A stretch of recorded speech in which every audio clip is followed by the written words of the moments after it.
Hello students. कल हमने characteristics of particles of matter वो स्टार्ट कर दिया था। उसमें फर्स्ट हमने सीखा था कि particles of matter have space between them. जो मैटर के पार्टिकल्स होते हैं उनके बीच में क्या होता है, स्पेस होता है। क्या होता है, स्पेस होता है। तो ये एक कैरेक्टरिस्टिक्स था कि particles of matter have space between them.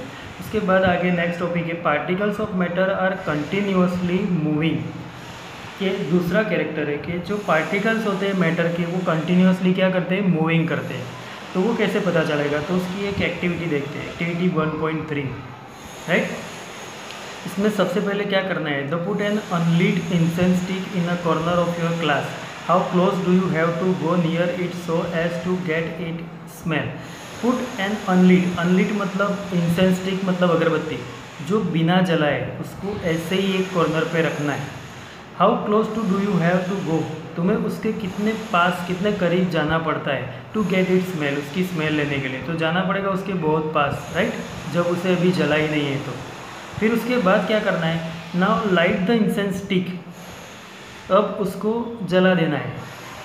तो क्या होगा, तो do you get the smell sitting at a distance, तो हम दूर जहाँ बैठे हैं वहाँ पे भी उसकी स्मेल आ जाएगी, हमको पास नहीं जाना पड़ेगा, राइट। तो अब ये दोनों से हमें क्या ऑब्जर्वेशंस मिलेगा, तो ये ऑब्जर्वेशंस मिलेगा कि the smell of lit incense stick, lead मतलब जलाई हुई, अनलीड मतलब नहीं जलाई है वो। तो the smell of lit incense stick can be felt even at a long distance, मतलब वो लॉन्ग डिस्टेंस तक स्प्रेड होती है, right. The particles of incense, in मतलब इंसेंस स्टिक जो होती है उसके पार्टिकल्स गेन हीट एनर्जी, जब उसको जलाते हैं हम तो हीट एनर्जी, पार्टिकल्स जो है वो हीट एनर्जी ऑब्टेन करते हैं एंड मूव फास्टर, और वो फास्ट मूव करते हैं। जैसे भी हीट मिलती है किसी भी पार्टिकल्स को, हीट ऑब्टेन करता है वो, तो उसकी स्पीड बढ़ जाती है। क्यों स्पीड बढ़ जाती है, कि उसके अंदर जो काइनेटिक एनर्जी होती है, कोई भी मोशन होता है, जैसे पार्टिकल एक जगह से दूसरी जगह पे मूवमेंट कर रहा है, तो वो मूवमेंट की वजह से उसमें कौन सी एनर्जी होती है, काइनेटिक एनर्जी। क्या होती है, काइनेटिक एनर्जी। तो जैसे हीट मिलेगी तो वो काइनेटिक एनर्जी इंक्रीज हो जाती है, तो पार्टिकल्स ज़्यादा मूव करते हैं, दूर दूर तक मूव करते हैं, तो हमें उसकी इंसेंस स्टिक की जो स्मेल है वो जहाँ बैठे हैं वहाँ भी दूर तक हमें स्मेल कंप्लीटली पता चलती है। और जब अनलीड इंसेंस स्टिक होती है तो पता नहीं चलता है, मतलब पार्टिकल्स मूवमेंट करते हैं वो यहाँ से एक तो पता चलता है, और मूवमेंट तो करते हैं साथ साथ में जैसे उसको हीट एनर्जी मिलती है तो उसका मूवमेंट रेट क्या हो जाता है, फास्ट हो जाता है, मतलब उसकी काइनेटिक एनर्जी इंक्रीज हो जाती है। क्या हो जाती है, इंक्रीज हो जाती है। सिंपल एक्टिविटी थी। दूसरी एक्टिविटी है 1.4, देखो उसमें क्या दिया है कि टेक 2 ग्लासेस या beaker filled with water, 2 glass या बीकर ले लें और वो बीकर से पूरे फिल कर देने, filled with water. Put a drop of blue or red ink slowly and carefully along the sides of a first beaker and honey in the same way in the second beaker. अब क्या करना है, दोनों beaker के एक side से धीरे से केयरफुली क्या करना है, एक ड्रॉप इंक डालनी है, ब्लू या रेड एक बीकर में, और दूसरे बीकर में क्या डालना है, हनी। क्या डालना है, हनी। ये दोनों डालना है, दोनों बीकर में अलग अलग, एक में इंक डालनी है, दूसरे में हनी डालना है। तो leave them undisturbed in your house और in a corner of the class, वो दोनों को बाद में बिना डिस्टर्ब किए, मतलब बिना हिलाए एक कॉर्नर पे रख दो थोड़ी देर तक। फिर उसके बाद ऑब्जर्वेशन करना है।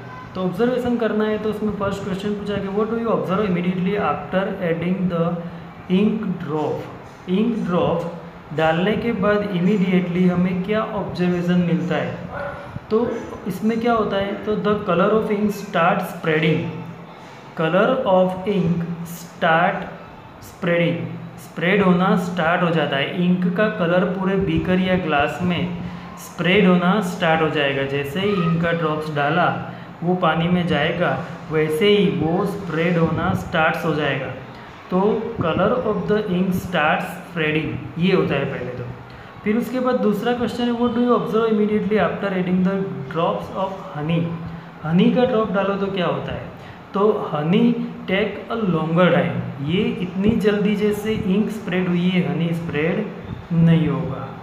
तो वो ज़्यादा टाइम लेता है। तो honey take longer time to spread in water, right.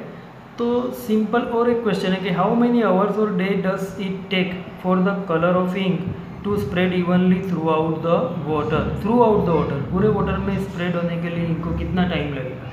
तो the colour of ink spread evenly throughout the water within a few minutes, थोड़ी ही मिनटों में वो पूरा स्प्रेड हो जाएगा, राइट। हाउ मेनी आवर्स और डेज, तो फ्यू मिनट्स में वो स्प्रेड हो जाता है। मतलब पार्टिकल्स क्या कर रहे हैं, मोशन कर रहे हैं, मूवमेंट कर रहे हैं, तभी वो पूरे बीकर में क्या हो रहा है, स्प्रेड हो रहा है। क्या हो रहा है, स्प्रेड हो रहा है, राइट।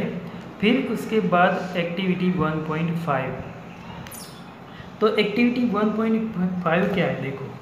तो activity 1.5 drop of crystal of copper sulphate मतलब CuSO4, क्या होता है, CuSO4, ये कॉपर सल्फेट होता है। Drop of crystal of copper sulphate और पोटेशियम परमैंगनेट, या तो कॉपर सल्फेट लेना है या पोटेशियम परमैंगनेट लेना है, उसका एक crystal into a glass of a hot water, एक गर्म पानी के ग्लास में डालना है। And another containing cold water, एक कोल्ड वाटर है और एक हॉट वाटर, दोनों में एक एक क्रिस्टल डालना है, या तो कॉपर सल्फेट या पोटेशियम परमैंगनेट मतलब KMnO4, क्या होता है, KMnO4 पोटेशियम परमैंगनेट। दोनों में से किसी भी एक का एक एक crystal hot water and cold water दोनों में ऐड करना है। Do not stir the solution, और दोनों में ऐड करके सॉल्यूशन को स्टीर मतलब हिलाना नहीं है। Allow the crystal to settle at the bottom, जो क्रिस्टल डाला है, क्रिस्टल मतलब छोटा पीस होता है, उसे नीचे सेटल हो जाने देना है, राइट। अब उसको नीचे सेटल हो जाने के बाद देखो यहाँ पे क्वेश्चन पूछा गया, what do you observe just about the solid crystal in the glass, what do you observe about the solid crystal in the glass. तो क्या होगा। फिर दूसरा क्वेश्चन पूछा है कि what happens as time passes, और टाइम पास होगा तब क्या होगा। फिर और क्वेश्चन पूछा है कि what does this suggest about the particles of a solid and liquid. फिर उसके बाद does the rate of mixing change with temperature, why and how. तो इसके क्वेश्चंस के आंसर क्या मिलेंगे। तो सबसे पहले तो हमने फर्स्ट वाला क्वेश्चन देखा, राइट, कि what do you observe just about the solid crystal in the glass. तो in the glass of hot water, जब हॉट वाटर में just about the crystals the colour appears as the crystal starts diffusing immediately. Hot water जो होता है ना, उसमें जो हमने क्रिस्टल डाला है ना, उसका कलर KMnO4 हो तो KMnO4 या CuSO4, उसका कलर दिखाई देना जल्दी ही इमीडिएटली स्टार्ट हो जाता है। मतलब उसमें डिफ्यूजिंग हो जाता है, डिफ्यूज मतलब मिक्स हो जाता है। क्या मिक्स हो जाता है, KMnO4 या CuSO4 हॉट वाटर में जल्दी मिक्स हो जाता है, राइट, इमीडिएटली डिफ्यूजिंग, तो कलर दिखना शुरू हो जाएगा। This does not happen soon in the glass of cold water, ये जो होता है ना वो कोल्ड वाटर में नहीं होता है, because the rate of diffusion of the crystal is very low. तो इसमें जो कोल्ड वाटर होता है ना, उसमें डिफ्यूज़न का रेट होता है, मतलब मिक्स होने का रेट, पिघलने का रेट, वो कम होता है। क्या होता है, कम होता है। Rate of diffusion of the crystal is very very slow. किस में, कोल्ड वाटर में। किस में, कोल्ड वाटर में। और हॉट वाटर में तो वो इमीडिएटली स्प्रेड होना शुरू हो जाता है और उसका कलर दिखना भी शुरू हो जाता है। तो दिस सजेस्ट दैट, इसकी वजह से हमें क्या मिलता है सजेशन, तो both solid and liquid are continuously moving, that is they possess the kinetic energy. Solid and liquid दोनों कंटिन्यूसली मूविंग करते हैं, जब उसे क्या मिलता है, दे पोजेस काइनेटिक एनर्जी, क्योंकि वो काइनेटिक एनर्जी पोजेस करते हैं। जैसे यहाँ पे सॉलिड था तो सॉलिड क्रिस्टल भी इजीली स्प्रेड हो गया, मतलब उस पर भी क्या होता है, काइनेटिक एनर्जी होती है। क्या होती है, काइनेटिक एनर्जी होती है। अब यहाँ पे क्वेश्चन पूछा था लास्ट कि does the rate of mixing change with temperature, does the rate of mixing change with temperature, temperature के साथ जो मिक्सिंग होने का रेट होता है वो चेंज होता है। तो यस, वो चेंज होता है। हमने देखा कि हॉट वाटर में वो जल्दी मिक्सिंग होता है, डिफ्यूजन रेट ज़्यादा होता है, और कोल्ड वाटर में लो होता है। तो the rate of mixing increase with rise in temperature, जैसे टेम्परेचर इंक्रीज होगा तो मिक्सिंग का जो रेट होता है वो भी क्या होगा, इंक्रीज होगा with temperature, and the particles moves fast. तो ये उसका आंसर था, पार्टिकल मूव्स फास्ट, राइट। तो ये जो 3 एक्टिविटी देखी थी वो तीनों एक्टिविटी के क्वेश्चन आंसर थे, और उसमें से क्या हमें ऑब्जर्वेशन मिला वो था, राइट। अब आगे देखते हैं। तो ये 3 एक्टिविटी के बाद जो हमें ऑब्जर्वेशंस मिले उसके ऊपर से क्या कंक्लूजन आएगा वो यहाँ पे दिया है, देखो कि particles of matter are continuously moving, मतलब मैटर के जो पार्टिकल्स होते हैं वो कंटिन्यूसली क्या करते हैं, मूव करते हैं। That is they possess what we call kinetic energy. वो क्यों मूविंग करते हैं, तो क्योंकि उसमें क्या होता है, काइनेटिक एनर्जी। क्या होता है, काइनेटिक एनर्जी, मतलब वो मूवमेंट करते हैं इसीलिए उसमें क्या होती है, kinetic energy. As the temperature rises particles moves faster. जब टेम्परेचर को हम इंक्रीज करेंगे, राइज करेंगे, तो पार्टिकल्स मूव फास्ट मूव करते हैं। So we can say that with increase in temperature the kinetic energy of the particles also increases.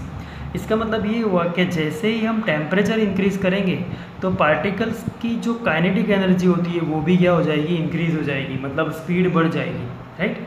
तो जैसे जैसे टेम्परेचर राइज होता है पार्टिकल्स की काइनेटिक एनर्जी भी क्या होती है, इंक्रीज होती है। क्या होती है, इंक्रीज होती है। In the above 3 activities, we observe that particles of matter intermix on their own with each other. 3 activities से ये पता चलता है कि particles of matter intermix on their on with each other, वो एक दूसरे के साथ मिक्स होते हैं। They do so by getting into the space between the particle. ये इसलिए होता है कि स्पेस बिटवीन द पार्टिकल्स के बीच में क्या होता है, स्पेस होता है, तब भी वो मिक्स होते हैं। पार्टिकल के अंदर स्पेस नहीं होता तो वो मिक्स नहीं होते। This intermixing of particles of 2 different types of matter, this 2 different types के मैटर जैसे लिक्विड और सॉलिड अभी हुए, intermixing of particles of 2 different types of matter on their on is called diffusion. इसे क्या बोलते हैं, डिफ्यूजन। जो पार्टिकल इंटरमिक्सिंग होते हैं, जैसे अभी हमने पोटेशियम परमैंगनेट के क्रिस्टल को वाटर में डाला तो वो उसमें मिक्स हो गया, राइट, पूरा डिजोल्व होकर मिक्स हो गया। तो ये जो मिक्सिंग प्रोसेस हुआ अलग अलग सब्सटेंस का, उसे क्या बोलते हैं, डिफ्यूजन। क्या बोलते हैं, diffusion. We also observe that on heating, जब हमने ये भी एक ऑब्जर्वेशन किया कि जैसे हीट देंगे तो diffusion becomes faster.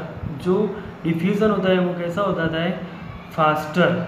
Why does this happen, तो ये क्यों होता है, तो हमने देखा कि ये क्यों होता है। तो जैसे हीट मिलती है तो उसकी काइनेटिक एनर्जी, पार्टिकल्स की काइनेटिक एनर्जी क्या होती है, इंक्रीज होती है। इसकी वजह से डिफ्यूज़न रेट भी क्या हो जाता है, इंक्रीज हो जाता है। क्या हो जाता है, इंक्रीज हो जाता है। तो ये 3 एक्टिविटी से हमने यही सीखा कि पार्टिकल्स जो है वो कंटिन्यूसली मूविंग करते हैं, उनमें काइनेटिक एनर्जी होती है, और जैसे टेम्परेचर इंक्रीज होता है तो काइनेटिक एनर्जी भी इंक्रीज होती है, और पार्टिकल्स के बीच में स्पेस होता है तो वो इजीली एक दूसरे के साथ इंटरमिक्सिंग कर सकते हैं, राइट। तो ये 3 एक्टिविटी के ऑब्जर्वेशंस थे, राइट। अब आगे बढ़ते हैं।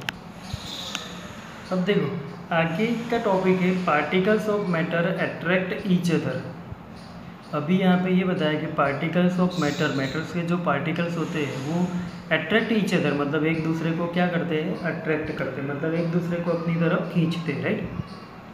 तो अब ये समझने के लिए यहाँ पे एक एक्टिविटी दी है कि play this game in the field, make 4 groups, 4 groups बनाने हैं, and form a human chains as suggested, और वो 4 ग्रुप में ह्यूमन चेन बनानी है। तो फर्स्ट ग्रुप में क्या करना है, तो the first group should hold each other from the back and lock arms like Idu Mishmi dancers. ये जैसे डांसर्स है उन्होंने एक दूसरे की पीठ के ऊपर हाथ से क्लोज करके बंद रखा है, ऐसे ग्रुप एक दूसरे को होल्ड करके बनेगा, राइट। फिर सेकंड ग्रुप क्या करना है, देखो, तो the second group should hold hands to form a human chain. दूसरे ग्रुप को ऐसे ही चेन बनानी है, पर उसमें उनको ऐसे एक दूसरे से क्लोज होल्ड नहीं करना है, उनको सिर्फ हाथ से पकड़ना है, होल्ड हैंड्स, हाथ कंप्लीटली एक दूसरे के साथ पकड़ना है, और ह्यूमन चेन जैसे बनाते हैं वैसे बनाना है, राइट। फिर थर्ड ग्रुप में क्या करना है, third group should form a chain by touching each other with only their finger tips. उनको भी ऐसे ही लाइन में चेन बनानी है, पर उनको हाथ भी नहीं पकड़ना है, और दूर से सिर्फ उनकी फिंगर टिप्स फिंगर टच करे ऐसे ही खड़े रहना है। ऐसे 3 ग्रुप बना लेने हैं, right. Now the fourth group of students should run. Fourth group ऐसा बनाना है जो रन अराउंड द, ये तीनों ग्रुप के आसपास रनिंग करेंगे and try to break 3 human chains. ये 3 ह्यूमन चेन्स थी उसको तोड़ने का ट्राई करेंगे 1 by 1 into as many small groups as possible. तो ये तोड़ने का ट्राई करेंगे। तो यहाँ क्वेश्चन पूछा है कि which group was easiest to break, Y.